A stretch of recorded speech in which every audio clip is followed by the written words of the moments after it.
Hello, and welcome to the Quarterly Romance Book Club. I am one of your hosts, Desiree. You're on my channel. You can also find me at LibriLabra on all the things. But I'm joined by co-host Chloe from the Brunette Bibliophile. And today we're going to be talking about For the Hope of It All by Isla Sikorski, which is the first novel in the Marymount. Is that what it's called? The Marymount series. And we're just going to talk a little bit about our initial thoughts, and then we will kind of jump into spoiler territory. So if you haven't read it yet, definitely go read it and then come back and watch this video. But if you have read it, hopefully you'll stick around and, chat with us about it. So initial thoughts. Hi, my name is Chloe. You can find me most active on Instagram at Brunette Bibliophile. It took me 2 weeks to read this, not because it's a bad book. It's 1,000% a me thing where reading with my eyeballs just goes way slower than reading an audiobook. And I had a moment where I was like, I'm not going to get this book done in time. But overall, I really enjoyed it. I had heard a lot of really good things about this series. And the third book is coming out, and that's been anticipated. So I'd heard a lot of good things. I had high hopes. It has those Swiftie vibes, and I'm here for it. And overall, I did enjoy it. I really liked the small town vibes. I've been really into small town romance recently. So I like that. I like everything that this brought to the table. I only had like a gripe with it that we'll talk about in spoilers, but overall I enjoyed it, and I am going to read I have the second book, so I hope I read it at this point since I got it. So I am with you in the sense where, like, lately I have just not been able to read anything with my eyeball, so I was also concerned. But I've discovered a few things. One, I have used the accessibility feature to have like my phone read things to me. So I was using that for a little bit, but then I tried doing it from my actual Kindle and not just the Kindle app. And that voice actually sounds better. You know, it's not great, but it's better than the one on my phone. So I did that for a little while. But I owe finishing the book to that, because I don't know if I would have been able to do it with my eyeballs the whole time.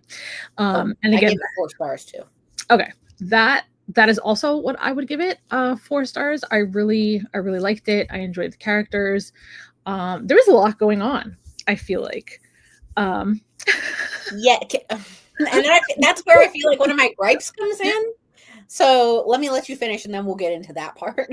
I think my biggest issue, and this is just a me thing, is that, this is her debut novel, and I think it's very common for authors to like write parts of themselves in there.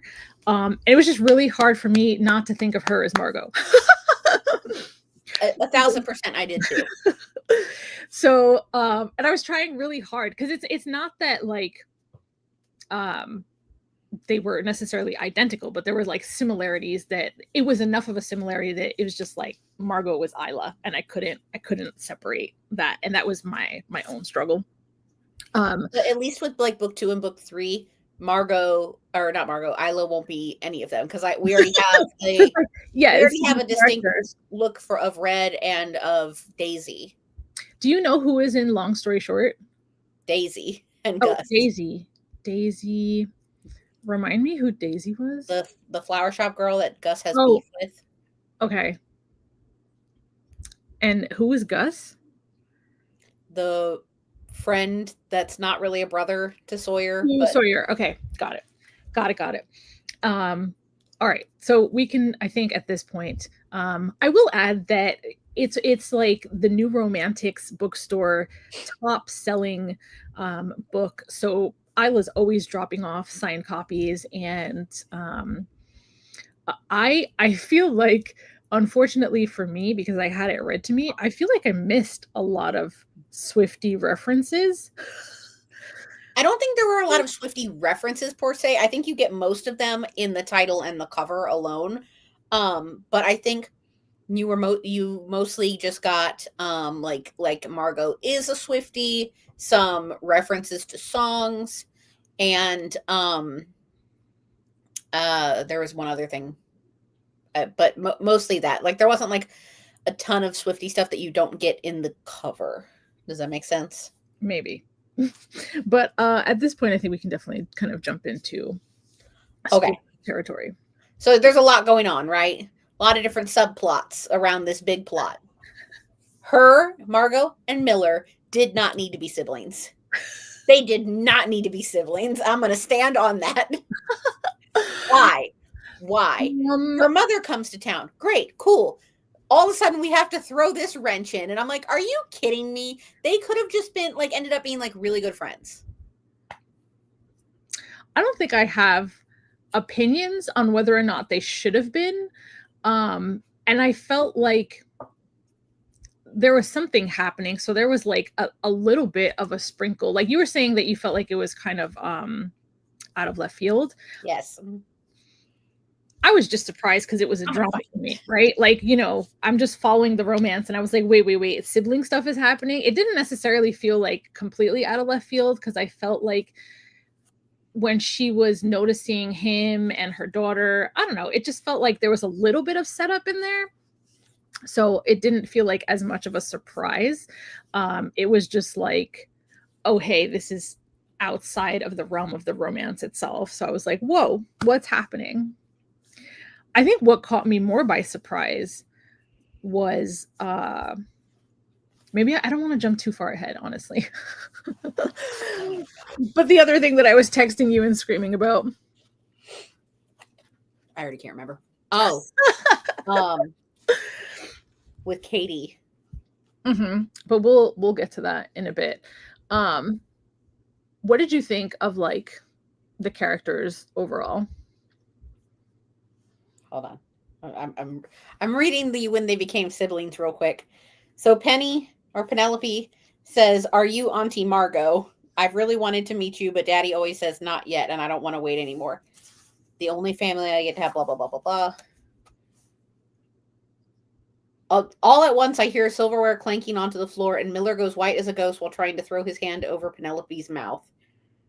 And then all of a sudden, and then skip down like a couple of lines, and then I'm so sorry. I hear my mom call out, but she sounds far away. Like, I feel like this was unnecessary. Like they could just be friends. Like, I don't know about you, but like I have like really close girlfriends that their kids are my nieces and nephews.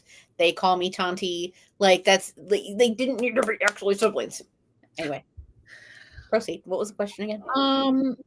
I don't know if I had a question, but like, you know, we kind of get the setup in regards to Margot talking about her dad and him not being around and him not caring that much.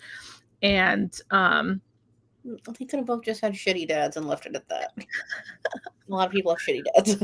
But I think to me, it seemed more like just grounding her more in the town, right? So now it's because like she just kind of up and decided to go there on a bit of a whim, right? Was that not the case? Yeah. So I feel like that just gives her more reason and purpose to stay there and be there, and more reason to explore the town because now we have like ties there, you know. She could have gone there and then she has ties because she signed a lease for a year. But I'm saying like now there's like more reason to stick around. So I didn't really mind that part. And who knows? I don't know. I would like to see more of Miller's in the next book, right? Yes, and I'm really excited for Miller and Red's book. Mm-hmm. So see, now that even makes more sense to me because now we care about Miller because we're like, what do you mean that's her brother? And now there's a reason to see more of him and his life and what's happening and kind of get more information about Margot and Margot's dad, but from his perspective. Mm-hmm. So I don't know. I think that was fun. But I do see that it kind of caught you off guard.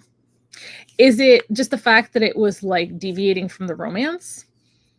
No, it just felt like there was like so many other things that it just kind of came out of left field. Like, oh, we're in the cafe. All of a sudden, Miller comes in. Oh my God, you look just like him. Like, what? No. I was kind of wondering why the mom was showing up.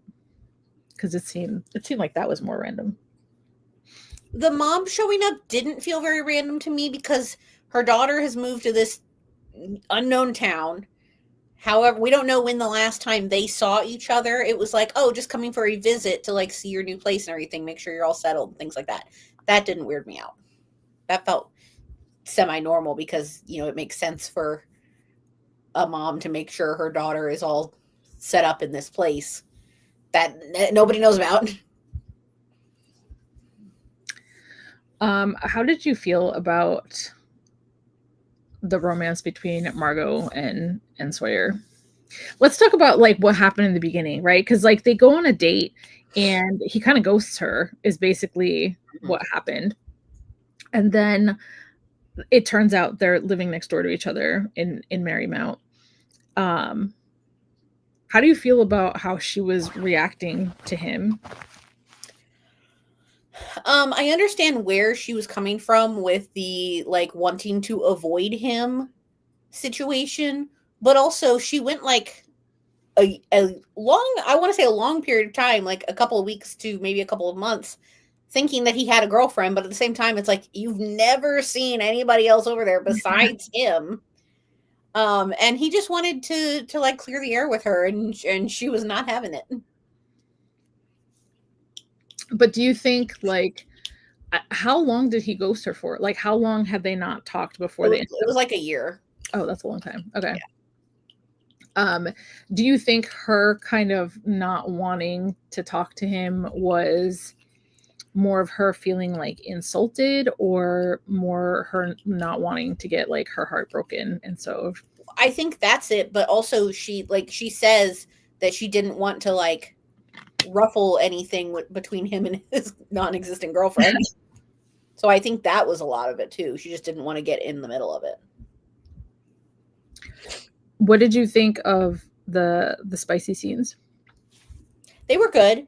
It took us like 60% to get to one, which is fine, but I liked them. And didn't it end on one too? Or like the start of one before the epilogue? I don't know. It was good. Can you remind me what the deal with the shower was? It was an outdoor shower, but I didn't get. Oh, okay. I was confused by that because my understanding is, okay, there's an outside shower, right? But then she's talking about how she just strips naked. And I'm like, are you stripping naked in full view of whoever's on the street? Not that I think there's anybody like right there on the street, but like there's like a barricade, right? But there's no mention of a barricade. Like, I was talking to John about this and he was like, well, was it like an outdoor shower near a pool, near the beach? And I was like, I don't just remember. On the side of the cottage. He said, because he didn't he say his parents built it? His grandparents, I think. Oh, okay. But the thing is, it made the outdoor shower thing didn't weird me out that it was there because they live in front of water, either in front or behind water. Okay. So that made sense to me. Like, and especially because he works at like the river thing and all that and the outdoor activities and blah, blah, blah. That didn't make sense to me. Or that made sense to me. Was there a fence? I mean, I assumed that it was that it had walls to obscure from like general view, but it was just like open on top, so you could that's fine. The stars as long as like general view is covered. I mean, she was totally prepared to walk home naked next door, so like she didn't seem to have any. Which again, I'm like, why?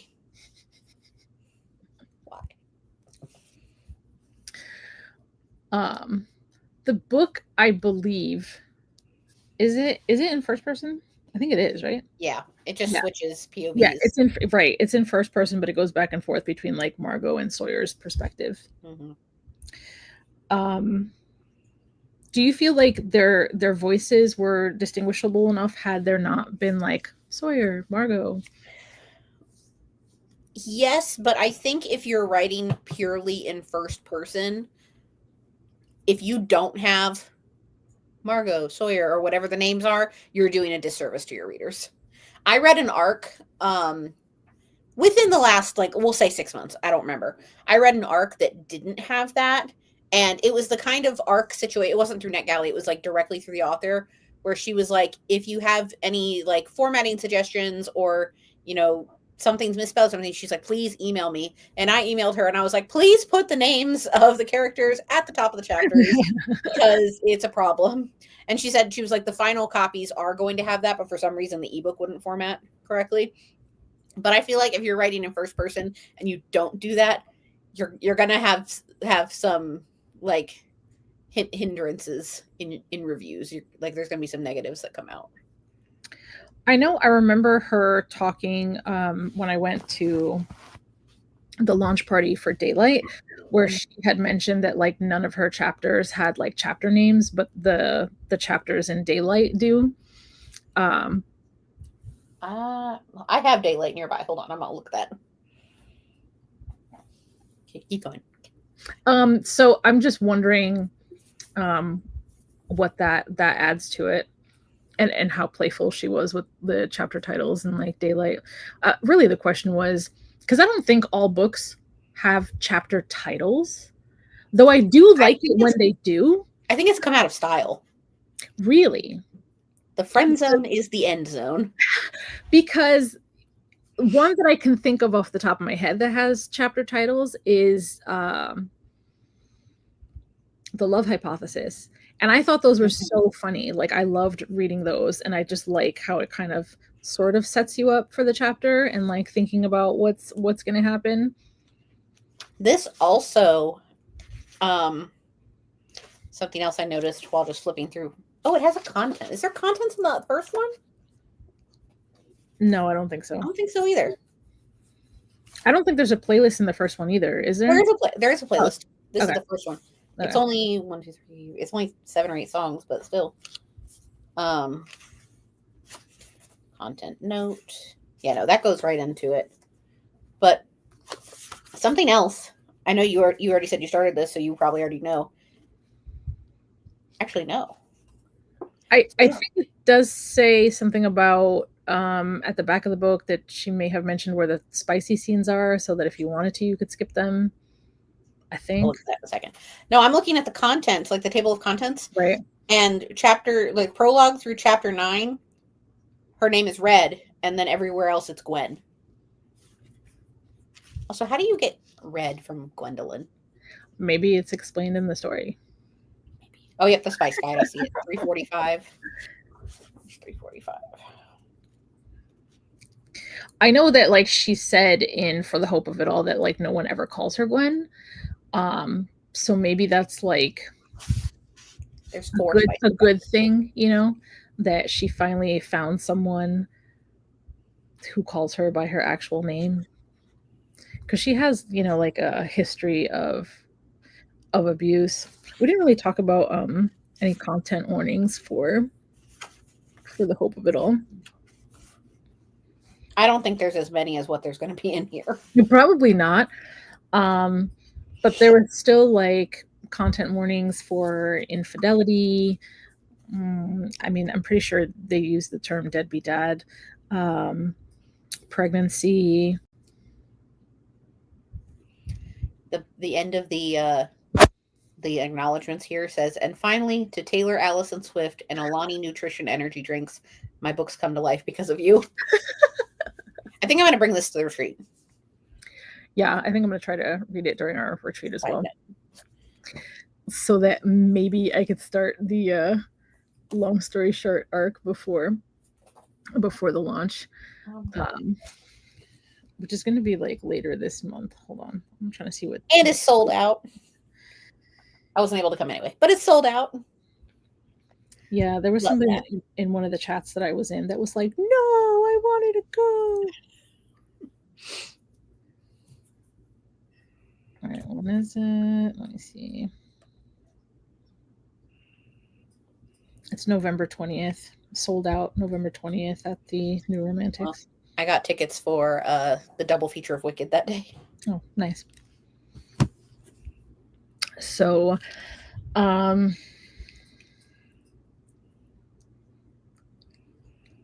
hopefully I'm remembering correctly, but was she mad at Red because Red knew that was her brother? I don't think Red knew. So was it her mom that she was talking to? Because she says to somebody you knew. I don't remember. I think it was the mom. I felt like she was mad at somebody for not telling her.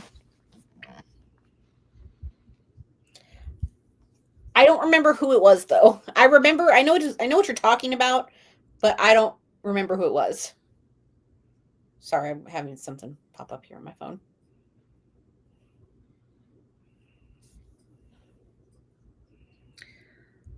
So Katie was Sawyer's toxic girlfriend, ex-girlfriend, who I guess, was trying to get him to put a ring on it, and he wasn't having that. So I knew she was going to pop up at some point. Oh, okay. Let's back up for a second, actually. So when we were both struggling and we weren't sure if we were going to get this done, we agreed, get to 75% and we'll still do the live show. So much happened between 75% and 100% that I'm so glad we finished it. Can you imagine if we only got to 75% and we didn't have this major plot point to talk about? Yeah, so I was totally not. I knew that Katie was a thing, but I wasn't expecting all the Katie things to pop up the way they did. So her like showing up pregnant was just bananas to me. Like, oh my god. Yeah. And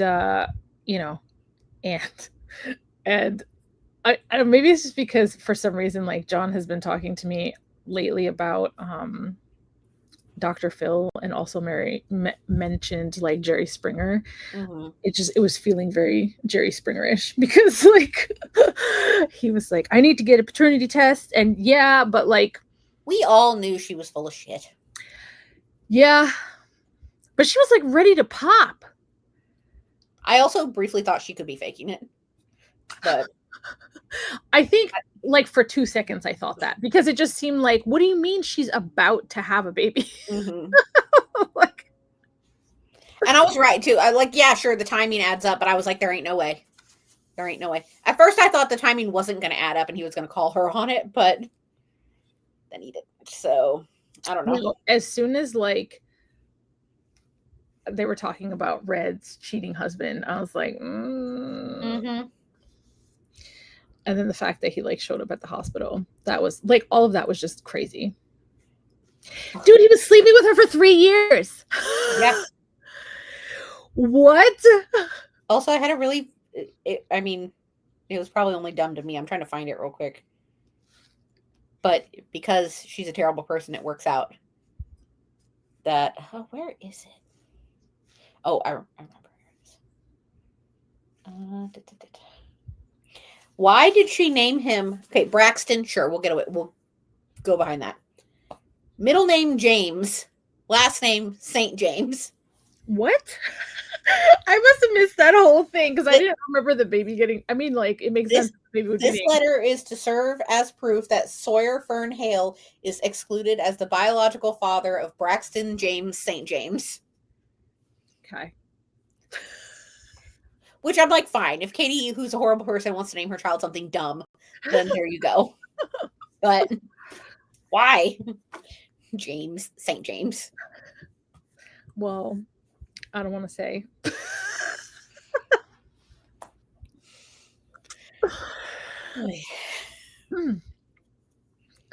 I think you may know people with similar names, but you talking about my husband? I am. To be fair, he was like, I'm the fourth, and I'm like, and you're the last. I remember when I like messaged you, I was like, wait, is it your husband that's like George Washington something? Because like I'm pretty sure we know somebody. Like, I know somebody who's George Washington something. But I wonder what that was about. If that had anything to do with like the names of the characters. Who was St. James? Was it Katie St. James? That was her own name? Yeah. Okay. What, Braxton was the first name? Mm-hmm. Which there's this like Instagrammer or TikToker or whoever who frequently does like Karen videos, but like Disney themed ones. And the Karens son's name is Braxton. That just makes me think of the contractions. Like Braxton Braxton. Hicks. Yeah. I'm gonna ask her that though. Like, I wonder if it was like one of those situations where maybe she got tired of naming people and she was like crowdsourcing it, and those were the 3 options that she was given, and she's like, "Well, fuck, I gotta do it now." Like, why is it Braxton James St. James? Is it because Katie is dumb? I have questions. Oh my god. I love the proposal. I do too. I wish we actually saw it on the page, but it's okay. I thought that was super cute. I don't understand what you were asking me last night. Okay, so in the epilogue, hold on. Gotta find it. Because that's where the whole proposal took place, right? In the epilogue, it was in Barefoot Lake. Yeah. All right. Well, no. It was at home. But I told Margot I was going fishing last weekend, spending the whole day up at this place up in New Hampshire called Barefoot Lake with Gus. While I have been to Wilcox Grove and fished at Barefoot plenty of times, this wasn't one of them. So Barefoot Lake is a book by Kim Swizz, which we know. Mm-hmm. And Wilcox Grove is the name of that series. And so I was like, I always think it's interesting when 2 completely separate authors somehow MCU it. But did you not know that they were like BFFs? I mean, I don't know Isla like you do. So I knew that she was going to be like doing the moderation for the thing coming up in a few weeks. But then I was like, well, when did this book come out versus when did Barefoot Lake come out? So I was like, yeah, they were from what I remember, it was like a couple months apart. Daylight launch. Yeah, they were like working on the books together, and they were kind of like, these are just things I like, motivating each other to continue writing. And also because like Angie Thomas and Nick Stone say that like some of their main characters are like cousins or something like that, even though they're completely separate books and universes and whatnot. And I just think that's interesting. So that's why I was like, I want to know why. But now I want to know why it's Braxton James St. James. Now I want to read Barefoot Lake and find out if there's any like. Well, I have it somewhere here. I wonder if there ends up being like further crossover. I've been to Marymount before. Making characters. Yeah. Mm-hmm. Like, I know you haven't read Soul Searching yet, but there was some cool mingling in there with Meadowlark. I like that because I remember when she announced Soul Searching or announced the series, she was like, "Beyond the mountains of Marymount lays Sweetwater Peak." Okay, we're gonna side chat for a second while we're talking about Meadowlark. I want a book for the dad. Yes. I can't remember his name. It starts with an A. Amos. Thank you. Yeah. But, yes, 100%. That's what I should have asked her the other day. Been like, so is there going to be a book for Amos Ryder? I feel like someone else has asked her that before, and she said no. I feel like, I don't know if it's, you know how on like Goodreads, people ask I don't know if I saw it there, but I feel like I saw it somewhere. Justice for Amos. Nah, yeah, Meadowlark is wrapped up. But who knows? Maybe. Yeah. Anyway. Yeah. Is there, so who is your favorite character? Red. She reminds me of, and this, I think this is why I said Ruby. Once Upon a Time is my favorite TV show, and the Red Riding Hood character is named Ruby, and that's the kind of the vibe I was getting. But she has wild red hair, so I was thinking like Merida at the same time. And who did we dislike the most? I feel like there might have been a little bit of a competition there, but Dean. Yeah. I mean, clearly they were made for each other. Yeah, they're both two assholes. But like, why? Maybe I missed something, but if she was sleeping with Dean for 3 years, I would like to believe that's more than just sex, right? Like 3 years is a long time. That's not just like a booty call. That's like But like she kept just wanting to go back to Sawyer, and I'm like, why? When you have this guy who's cool with being with you or fucking around at least. Or maybe like because he was married, so she didn't think he was gonna leave Red. But I'm just wondering, like, clearly it's this other dude's baby. The fact that she was like trying to trap Sawyer Entrapment was kind of wild. Yeah.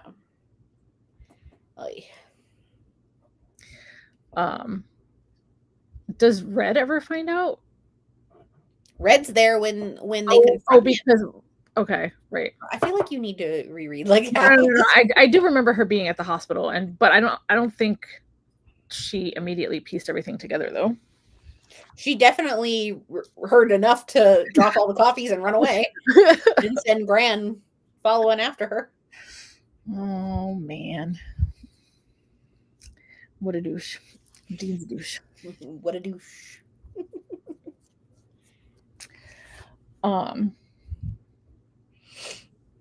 So do you think you would feel the same way about the book had we not had the epilogue? Like I don't know who doesn't read epilogues, but I feel like I've heard about people who don't read epilogues and prologues. I'm irrelevant on whether the epilogue was there or not. Sometimes sometimes books, I've said this in reviews before, sometimes I think a book would do well from just like an epilogue or like an extra 10 pages or something like that, but really it depends on the book. I can't remember where this one ended before the epilogue. I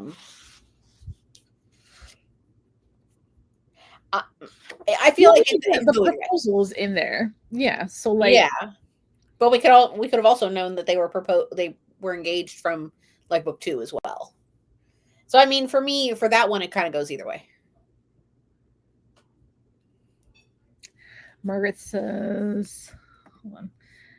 I stopped after the epilogue of my current read, waiting to read what was real in history facts. Interesting. It really just depends on the book, ultimately. I mean, because I feel like when we're talking about romance, a lot of times the proposal or the engagement or the getting married is in the epilogue. But I do think I agree with you as well that I would have liked to see more of like the on-page proposal versus just like how he did it. But I thought that was super creative. So yeah, I'm wondering how the author was proposed to.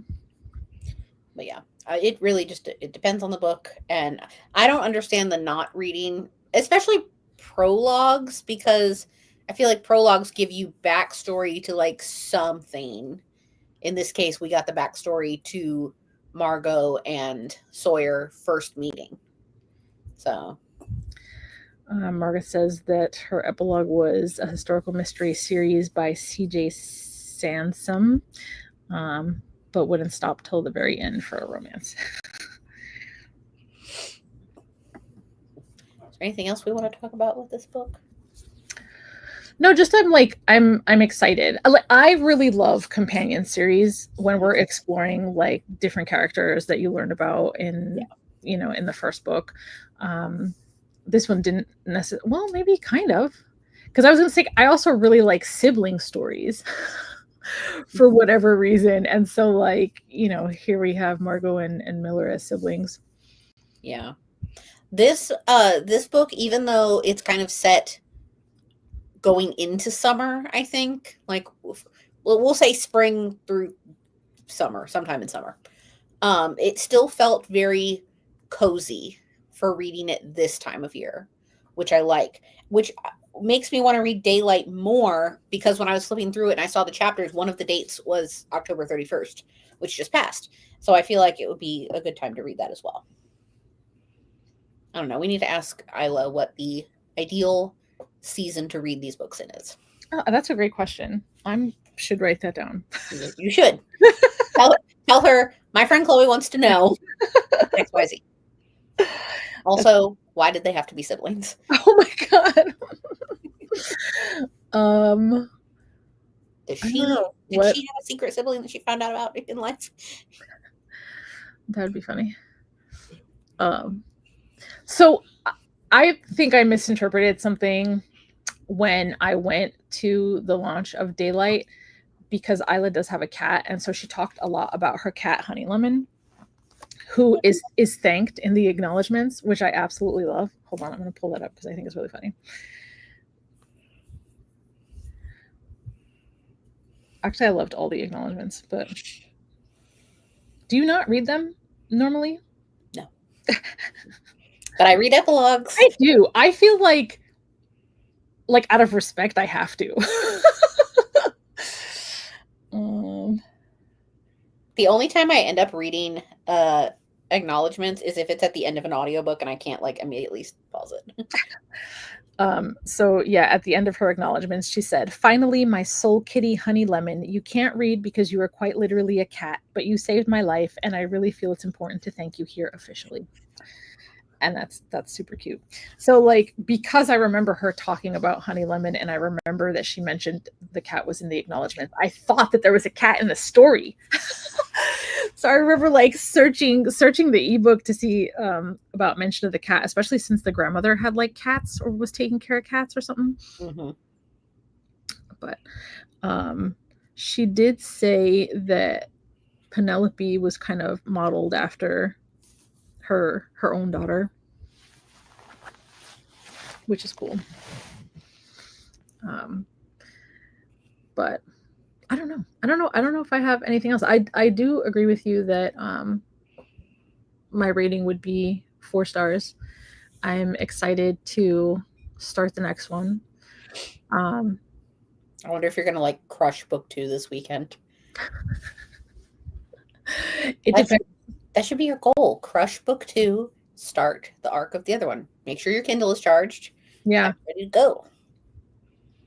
Yeah, I have a feeling that now that we kind of know what Marymount looks like and the people who are in it and like the businesses and you know, some of the relationships that are happening, and also like just Red's tragic history in her marriage and stuff like that, I feel like the second one's going to read a lot quicker.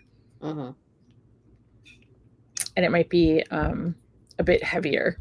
Mm-hmm. With Gwen being or Red being the main character. Yeah. And I think I've seen just like other people saying that and other people mentioning that they did like Daylight more. And I'm sure like, you know, being an author with For the Hope of It All being like the debut, like you grow as you're writing. I'm sure each book gets better. So I probably will bring that to the retreat. We're going to discuss retreat books after this live show. Margaret said 354 is long for a romance. Dude, like there's a lot of romances not right now necessarily that have just trended long. And yeah, and like Lauren, who is that? Lauren Asher? I don't remember. I think so. Lauren Asher has some pretty heavy books. But my theory on that was that a lot of them were like indie first and they were like limited, and so they made them longer because I guess like the more pages that people read, the more the authors got paid, and then it went traditionally published and it's kind of just kept the length. But I don't know if I need 500 600 page romances. I was gonna say, even now though, like Lauren Asher is published with Bloom, so and she's still writing chonkers. I guess it just depends. Even the hockey romance, Emily Rath. Yeah, those were huge. I just got, I don't know where I said it, but I just got the new Anna Huang in the mail the other day, and it's almost 500 pages. The trend. So, did you want to do your final thoughts? Overall, I enjoyed it. 4 stars. I'm definitely looking forward to reading the rest of the series. It's a nice little cozy book, and I'm here for it. Same. Do you have the book of what we're reading for the next quarter? No. I don't remember what we're reading. So we can talk about it later. I have what Kat and I are reading. All right, if you want to go ahead and talk about that briefly.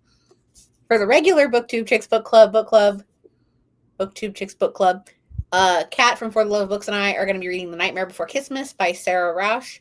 And our live show is on Friday, December 5th at 7:30 p.m. Eastern. And I actually just posted about this on our BookTube Chicks Instagram. So make sure you follow us at BookTube Chicks. We talk about this, we talk about Pages and Pals, and we talk about Quarterly Romance on there. I am trying to open up the BookTube Chicks document so I could find what it is that we're reading. If it's what I think it is, I do have a copy, but I don't know where it is. It's buried somewhere. Okay.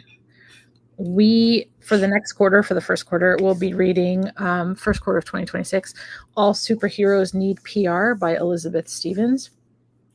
And we have our live date set for February 8th, 2026 at 6 p.m. So I'm excited to read that because I already bought it like previously. Me too. I bought it because of the hype, and I have it, so I'm excited. So that should be fun. Holidays are coming. But you've given me some good questions. I did kind of reach out to Isla to see if she'd be willing to do an interview for my YouTube. So we'll see if she's down with that. That would be cool. I'm hip. You also said something about a playlist. There's a playlist at the beginning of the book. No, you said something about laundry. What? I swear you asked. Oh, she has a laundry playlist. Okay, and you were asking like what that was, or if she actually has. Oh, I want to know if she has a laundry playlist. Okay. Does it work? Like, I need. I've been having to fold laundry in front of the TV just to get it done. Just to get it done. Yes, hate it. Okay. Interesting. I'm gonna have to ask about that. You gotta write these down. I have the important questions here, Desiree. Yeah, no, you do clearly. All right, so I think that's all we have for The Hope of It All by Isla Sikorski. We did enjoy it. We're going to continue the series, and the third book in the series will be releasing later this month. So, and that's called Long Story Short. So if you like small town romance, and it is a companion series, so I guess if you wanted to, you could read it out of order. I don't think. What's the point, though? Yeah, I wouldn't recommend reading it out of order. But yeah, the third one will be available.